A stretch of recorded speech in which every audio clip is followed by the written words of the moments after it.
La Banque africaine de développement, qui célèbre cette année son soixantenaire, entend jouer un rôle plus important auprès de l'Union africaine dans son positionnement pour la réforme de l'architecture financière mondiale.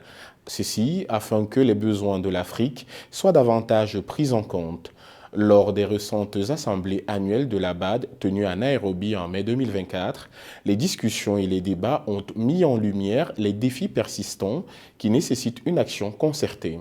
Cet appel à des actions concertées pour une réforme de l'architecture financière mondiale, résumé dans ce reportage de Cheikh Oumar Kamara et de Moumar Koundoul.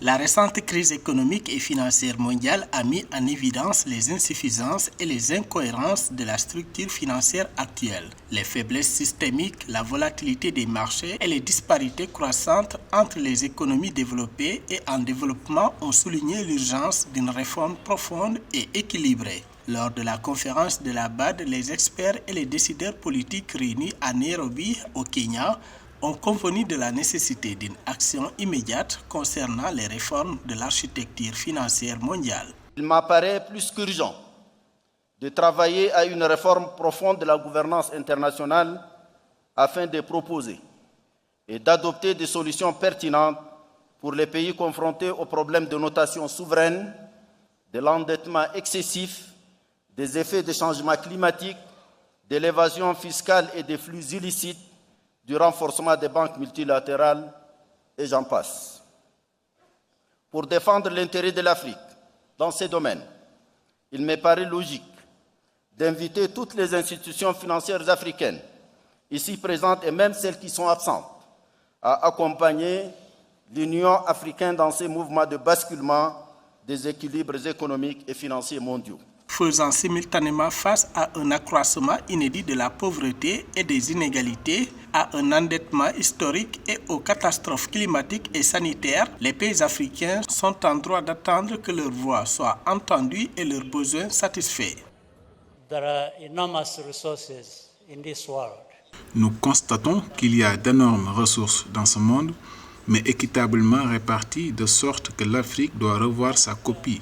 Nous savons que dans ce contexte mondial, les pays travaillent pour leurs propres intérêts. Les intérêts de l'Afrique et ceux des pays de notre continent doivent être pris en compte en commençant par nous-mêmes. Nous parlons souvent d'une voix seule. Il faut que cette voix soit forte, claire et efficace pour que cela se produise.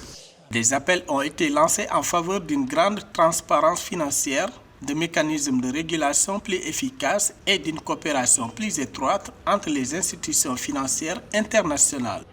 Je pense notamment à l'épineuse question de la réforme des institutions de Bretton Woods, la réforme des mécanismes de gestion de la dette, du financement du changement climatique et du système fiscal international, notamment au regard des développements en cours en vue de l'adoption d'une convention cadre des Nations Unies sur la coopération fiscale internationale. Face à tous les challenges d'un continent qui devrait réaliser les objectifs de développement durable ODD des Nations Unies d'ici 2030 et pour lesquels les besoins de financement annuels s'élèvent à 194 milliards de dollars selon l'OCDE, la BAD s'est engagée à jouer un rôle moteur dans ce processus de réforme. Des initiatives concrètes tels que des partenariats stratégiques avec d'autres institutions financières régionales et internationales ont été annoncés pour renforcer l'architecture financière mondiale et promouvoir la stabilité économique mondiale.